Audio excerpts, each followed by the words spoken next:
बोलो ಭಾರತ್ ಮಾತಾ ಕಿ. ಯಾಕೋ ನನ್ನ ಅಣ್ಣ ತಮ್ಮಂದರಲ್ಲಿ ಅಕ್ಕ ತಂಗಿಯರಲ್ಲಿ ಸ್ವಲ್ಪ ಜೋಶನ ತರೋಣ ಅಂತ ಹೇಳಿ. ಏನಮ್ಮ? ಬೋಲೋ ಕಾಂಗ್ರೆಸ್ ಪಾರ್ಟಿ ಕಿ. ಎಲ್ಲರಿಗೂ ನಮಸ್ಕಾರ. ವೇದಿಕೆ ಮೇಲೆ ಆಸೀನರಾದಂತ ಪ್ರದೇಶ ಕಾಂಗ್ರೆಸ್ ಪಕ್ಷದ ಎಲ್ಲ ಮಾಜಿ ಅಧ್ಯಕ್ಷರುಗಳೇ, ಮಾಜಿ ಮುಖ್ಯಮಂತ್ರಿಗಳೇ, ಕ್ಯಾಬಿನೆಟ್ ದರ್ಜೆಯ ಎಲ್ಲ ಸಚಿವರೇ, ಶಾಸಕ ಸಹೋದರರೇ, ಅದೇ ರೀತಿ ಕಾಂಗ್ರೆಸ್ ಪಕ್ಷದ ಪದಾಧಿಕಾರಿಗಳೇ, ಎಲ್ಲದಕ್ಕಿಂತ ಜಾಸ್ತಿ ಇವತ್ತು ಈ ಕಾಂಗ್ರೆಸ್ ಪಕ್ಷ ಕರ್ನಾಟಕ ರಾಜ್ಯದಲ್ಲಿ ಸದೃಢವಾಗಲಿಕ್ಕೆ ಕಾರಣವಾದಂಥ ನನ್ನ ಪಕ್ಷದ ಜೀವಾಳಾದಂಥ ನನ್ನ ಕಾರ್ಯಕರ್ತರೇ, ಮಾಧ್ಯಮದ ಸಹೋದರರೇ, ಇವತ್ತು ನಾವು ಕರ್ನಾಟಕ ಪ್ರದೇಶ ಕಾಂಗ್ರೆಸ್ನ ನೂತನ ಸಾರಥಿ ಶ್ರೀ ಬಿ.ಕೆ. ಹರಿಪ್ರಸಾದ್ ಅವರ ಈ ಒಂದು ಜವಾಬ್ದಾರಿಯನ್ನು ತೆಗೆದುಕೊಳ್ಳುವಂತ ಅಧಿಕಾರ ಪದಗ್ರಹಣ ಕಾರ್ಯಕ್ರಮದಲ್ಲಿ ನೀವೆಲ್ಲರೂ ಭಾಗವಹಿಸಿದ್ದೇವೆ. ಬಂಧುಗಳೇ, 6 ವರ್ಷ ಹಿಂದೆ ಇದೇ ಒಂದು ಕಾರ್ಯಕ್ರಮವನ್ನ ಡಿ.ಕೆ. ಶಿವಕುಮಾರ್ ಅವರು ಅಧ್ಯಕ್ಷರಾದಂಥ ಸಂದರ್ಭದಲ್ಲಿ, ಕರೋನಾ ಸಂದರ್ಭದಲ್ಲಿ ಮಾಡಿದ್ದನ್ನ ನಾವು ಇವತ್ತು ನೆನೆಸಬೇಕಾಗತ್ತೆ. ಆ ಕಾರ್ಯಕ್ರಮ ಇಡೀ ಹಳ್ಳಿ ಗ್ರಾಮ ಪಂಚಾಯಿತಿಯ ಮಟ್ಟಕ್ಕೆ ಕಾರ್ಯಕರ್ತರು ಸಂಭ್ರಮಿಸಿದ್ರೆ, ಇವತ್ತು ಇಡೀ ಬೆಂಗಳೂರಿಗೆ, ಕರ್ನಾಟಕದ ಮೂಲೆ ಮೂಲೆಯಿಂದ ಕಾರ್ಯಕರ್ತರು ಬಂದು ಈ ಕಾರ್ಯಕ್ರಮದಲ್ಲಿ ಭಾಗವಹಿಸಿ ಸಂಭ್ರಮಿಸ್ತಾ ಇದ್ದೀರಾ. ಇದು ಏನು ತೋರಿಸುತ್ತೆ ಅಂತಂದ್ರೆ, ಕರ್ನಾಟಕ ರಾಜ್ಯದಲ್ಲಿ ಕಾಂಗ್ರೆಸ್ ಪಕ್ಷ ಸದೃಢವಾಗಿದೆ, ಸಶಕ್ತೀಕರಣ ಹೊಂದಿದೆ ಅನ್ನೋದನ್ನ ತೋರಿಸುತ್ತೆ.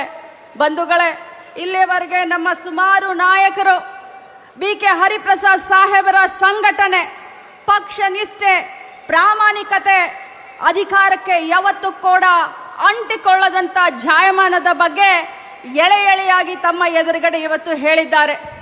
ಬಿ.ಕೆ. ಹರಿಪ್ರಸಾದ್ ಸರ್ 1980ರಿಂದ ಕಾಂಗ್ರೆಸ್ ಪಕ್ಷದಲ್ಲಿ ಸೇವಾದಳ ಆಗಿರಬಹುದು, NSU ಆಗಿರಬಹುದು, ಯೂತ್ ಕಾಂಗ್ರೆಸ್ ಆಗಿರಬಹುದು, ಕಾಂಗ್ರೆಸ್ ಪಕ್ಷದ ರಾಷ್ಟ್ರೀಯ ಕಾರ್ಯದರ್ಶಿ ಆಗಿರಬಹುದು, ಕಾಂಗ್ರೆಸ್ ಪಕ್ಷದ ರಾಷ್ಟ್ರೀಯ ಜನರಲ್ ಸೆಕ್ರೆಟರಿ ಆಗಿ ವಿವಿಧ ಹಂತದಲ್ಲಿ ಪಕ್ಷದಲ್ಲಿ ಸೇವೆಯನ್ನ ಸಲ್ಲಿಸಿದಂತವರಾಗಿದ್ದಾರೆ. ನಮ್ಮ ದೇಶದಲ್ಲಿ ಸುಮಾರು 19 ರಾಜ್ಯಗಳಿಗೆ ಕಾಂಗ್ರೆಸ್ ಪಕ್ಷದ ಜನರಲ್ ಸೆಕ್ರೆಟರಿ ಆಗಿ, ಸುಮಾರು 19 ರಾಜ್ಯಗಳಿಗೆ ಇನ್ಚಾರ್ಜ್ ಆಗಿ ಕೆಲಸ ಮಾಡಿದಂತ, ಪಕ್ಷ ಸಂಘಟನೆಯನ್ನ ಮಾಡಿದಂತ ಒಂದು ಹಿರಿಯ ಅನುಭವ ಹೊಂದಿದಂತವರು ಬಿ.ಕೆ. ಹರಿಪ್ರಸಾದ್ ಅವರಾಗಿದ್ದಾರೆ. ಬಂಧುಗಳೇ, ಪಕ್ಷ ನಿಷ್ಠೆ, ಪ್ರಾಮಾಣಿಕತೆಗೆ ನಾವು ಬಹಳಷ್ಟು ಅವರನ್ನ ಸ್ಮರಿಸಬೇಕಾಗತ್ತೆ. ಇವತ್ತು ಡಿ.ಕೆ. ಶಿವಕುಮಾರ್ ಅವರು ರಾಜ್ಯದ ಮುಖ್ಯಮಂತ್ರಿ ಆಗಿದ್ದಾರೆ. ಅವ್ರು ಯಾವತ್ತಿದ್ರು ಕೂಡ ಒಂದು ಮಾತನ್ನ ಹೇಳ್ತಾ ಇದ್ದಾರೆ, ಪಕ್ಷ ಪೂಜೆಯನ್ನ ಮಾಡಿ ವ್ಯಕ್ತಿ ಪೂಜೆಯನ್ನ ಮಾಡಕ್ ಹೋಗಬೇಡಿ ಅಂತ ನಿಮಗೆಲ್ರಿಗೂ ಕರೆಯನ್ನ ಕೊಡ್ತಾ ಇದ್ದಾರೆ. ಅವ್ರು ಇನ್ನೊಂದು ಮಾತನ್ನ ಹೇಳ್ತಾ ಇದ್ದಾರೆ, ಅದನ್ನ ನಾನು ಈ ಸಂದರ್ಭದಲ್ಲಿ ಹೇಳಲೇಬೇಕು. ಕರ್ಮಣ್ಯವಾಧಿಕಾರಸೆ ಮಹಾಫಲೇಸು ತದಾಜನ ಅಂತ ಹೇಳಿ, ಏನು ಅಂತಂದ್ರೆ, ಕೃಷ್ಣನ ವಾಣಿಯಂತೆ ಕರ್ಮವನ್ನ ಮಾಡು, ಫಲ ತನ್ನಿಂತಾನೆ ನಿನ್ನ ಮನೆ ಬಾಗಿಲಿಗೆ ಬರುತ್ತೆ ಅಂತ ಯಾವಾಗಿದ್ರು ಡಿ.ಕೆ. ಶಿವಕುಮಾರ್ ಅವರು ಹೇಳ್ತಾ ಇದ್ರು. ಅವರ ಪಕ್ಷ ನಿಷ್ಠೆ, ಪ್ರಾಮಾಣಿಕ ಪಕ್ಷ ಸೇವೆಯನ್ನ ಮಾಡಿದ್ದಕ್ಕೋಸ್ಕರ ಇವತ್ತು ಹೈಕಮಾಂಡ್ ಆಗಿರಬಹುದು, ನಮ್ಮ ಮಾಜಿ ಮುಖ್ಯಮಂತ್ರಿಗಳಾದಂಥ ಸಿದ್ದರಾಮಯ್ಯನವರಾಗಿರ್ಬೋದು, ನಮ್ಮ ರಾಜ್ಯದ ಪ್ರತಿಯೊಬ್ಬ ಕಾಂಗ್ರೆಸ್ ಪಕ್ಷದ ಕಾರ್ಯಕರ್ತರಾಗಿರ್ಬೋದು, ನಾಯಕರಾಗಿರ್ಬೋದು, ಇವತ್ತು ನಾವು ಅವರನ್ನ ಮುಖ್ಯಮಂತ್ರಿ ಸ್ಥಾನದಲ್ಲಿ ನೋಡ್ತಾ ಇದ್ದೇವೆ. ಅವರು ಬಹಳಷ್ಟು ಕನಸನ್ನ ಹೊಂದಿದ್ದಾರೆ. ಅವರು ಇವಾಗ ಮುಖ್ಯಮಂತ್ರಿ ಆಗಿರಬಹುದು, ಆದ್ರೆ ತಾವು ಯಾವಾಗಿದ್ರು ಹೇಳ್ತಾ ಇರ್ತಾರೆ, ಮೊನ್ನೆ ನಡೆದಂತ ನಮ್ಮ ಶಾಸಕರ CLP ಮೀಟಿಂಗ್ ನಲ್ಲಿ ಹೇಳಿದ್ರು, ನಾನು ಮುಖ್ಯಮಂತ್ರಿ ಅಲ್ಲ, ನಾನು ಸೇವಕ, ನಾನು ಕಾಂಗ್ರೆಸ್ ಪಕ್ಷದ ಕಟ್ಟಾಳು ಅಂತ ಅನ್ನುವಂತ ಒಂದು ಭರವಸೆಯನ್ನ ಮತ್ತು ಸಂದೇಶವನ್ನ ನಮಗೆ ಹೇಳಿದ್ದಾರೆ. ಬಂಧುಗಳೇ, ಸಂಘಟನೆಗೆ ಬಿ.ಕೆ. ಹರಿಪ್ರಸಾದ್ ಅವರು, ಆಡಳಿತಕ್ಕೆ ಡಿ.ಕೆ. ಶಿವಕುಮಾರ್ ಅವರು, ಮಾರ್ಗದರ್ಶನ ಮಾಡಲಿಕ್ಕೆ ಮಾಜಿ ಮುಖ್ಯಮಂತ್ರಿಗಳಾದಂಥ ಧೀಮಂತ ನಾಯಕರಾದಂಥ ಸಿದ್ದರಾಮಯ್ಯನವರು ಮತ್ತು ಪರಮೇಶ್ವರ್ ಸರ್, ಎಲ್ಲ ನಾಯಕರು ಒಗ್ಗೂಡಿ ಇವತ್ತು ಮುಂಬರುವಂತ 2028ರ ಚುನಾವಣೆ ಆಗಿರಬಹುದು, 29ರ ಚುನಾವಣೆ ಆಗಿರಬಹುದು, ಅದಕ್ಕಿಂತ ಮುಂಚೆ ನಮ್ಮ ಕಾರ್ಯಕರ್ತರಿಗೆ ಶಕ್ತಿಯನ್ನ ಕೊಡುವಂತ ಕೆಲಸ ಕೂಡ ಮಾಡ್ತಾರೆ ಅನ್ನುವಂಥ ವಿಶ್ವಾಸ ನನಗೆ ಬಿ ಕೆ ಹರಿಪ್ರಸಾದ್ ಮತ್ತು ಡಿ ಕೆ ಶಿವಕುಮಾರ್ ಮೇಲೆ ಇದೆ ಅನ್ನುವಂಥ ಮಾತನ್ನ ಹೇಳಲಿಕ್ಕೆ ಬಯಸ್ತೇನೆ. ಬಂಧುಗಳೇ, ಬಿಜೆಪಿಯವರು ಇವತ್ತು ನೋಡಿ, ನೀವು ಇಡೀ ದೇಶದಲ್ಲಿ ದ್ವೇಷದ ರಾಜಕಾರಣ, ಇಡೀ ದೇಶದಲ್ಲಿ ದ್ವೇಷದ ರಾಜಕಾರಣ ವಿಜೃಂಭಿಸುವಂತ ಸಂದರ್ಭದಲ್ಲಿ ಮೊನ್ನೆ ನಡೆದಂತ MLC ಎಲೆಕ್ಷನ್ ನಲ್ಲಿ ಕರ್ನಾಟಕ ರಾಜ್ಯದಲ್ಲಿ ಬಿಜೆಪಿ ಶಾಸಕರು, JDS-ನ ಶಾಸಕರು ಕಾಂಗ್ರೆಸ್ ಪಕ್ಷದ ಅಭ್ಯರ್ಥಿಯನ್ನ ಗೆಲ್ಲಿಸ್ತಾರೆ ಅಂತಂದ್ರೆ ಇದು ನಮ್ಮ ಕಾಂಗ್ರೆಸ್ ಪಕ್ಷ ಕೊಟ್ಟಂತ ಆಡಳಿತ, ಸರ್ಕಾರಕ್ಕೆ ಒಂದು ಗರಿ ಅನ್ನುವಂತ ಮಾತನ್ನ ಬಹಳಷ್ಟು ಹೆಮ್ಮೆಯಿಂದ ಹೇಳಲಿಕ್ಕೆ ಬಯಸ್ತೇನೆ. 140 ವರ್ಷ ಇತಿಹಾಸವಿರುವಂತ ಕಾಂಗ್ರೆಸ್ ಪಕ್ಷದ ಸಂಘಟನೆಯಲ್ಲಿ ನಾವು ನೀವೆಲ್ಲರೂ ಪ್ರಾಮಾಣಿಕವಾಗಿ ಭಾಗವಹಿಸೋಣ. ಇವತ್ತು ಕಾರ್ಯಕರ್ತರು ಇದ್ರೆ ಪಕ್ಷ, ಪಕ್ಷ ಇದ್ರೆ ಸರ್ಕಾರ, ನೀವಿಲ್ದೆ ಸರ್ಕಾರ ಇರ್ಲಿಕ್ಕೆ ಸಾಧ್ಯನೇ ಇಲ್ಲ. ನೀವಿಲ್ಲದಂತ ಪಕ್ಷವನ್ನ ಊಹಿಸ್ಲಿಕ್ಕೆ ಸಾಧ್ಯನೇ ಇಲ್ಲ. ನೀವಿಲ್ದೆ ಪಕ್ಷದ ಸಂಘಟನೆ ಸಾಧ್ಯವಿಲ್ಲ. ಇವತ್ತಿನ ಮುಖ್ಯಮಂತ್ರಿಗಳಾದಂತ ಡಿ ಕೆ ಶಿವಕುಮಾರ್ ಅವರು ಬಹಳಷ್ಟು ವಿನೂತನವಾದಂತ ವಿಶೇಷವಾದಂತ ಯೋಜನೆಗಳನ್ನ, ಕಾರ್ಯಕ್ರಮವನ್ನ ಯುವಕರಿಗೆ, ವಿದ್ಯಾರ್ಥಿಗಳಿಗೆ, ರೈತರಿಗೆ, ಮಹಿಳೆಯರಿಗೆ ತರುವಂತ ಕೆಲಸವನ್ನ ಮಾಡ್ತಾ ಇದ್ದಾರೆ.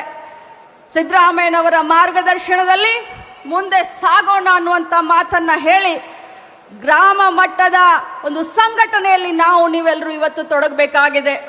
ಪ್ರತಿ ಬಾರಿ ಕಾಂಗ್ರೆಸ್ ಪಕ್ಷ ಸಂಕಷ್ಟದಲ್ಲಿ ಇದ್ದಾಗ ಕರ್ನಾಟಕದಿಂದನೇ ಪುಟಿದೇಳುವಂತ ಕೆಲಸಗಳು ಆಗಿದಾವೆ. ಇತಿಹಾಸ ಅದಕ್ಕೆ ಸಾಕ್ಷಿ.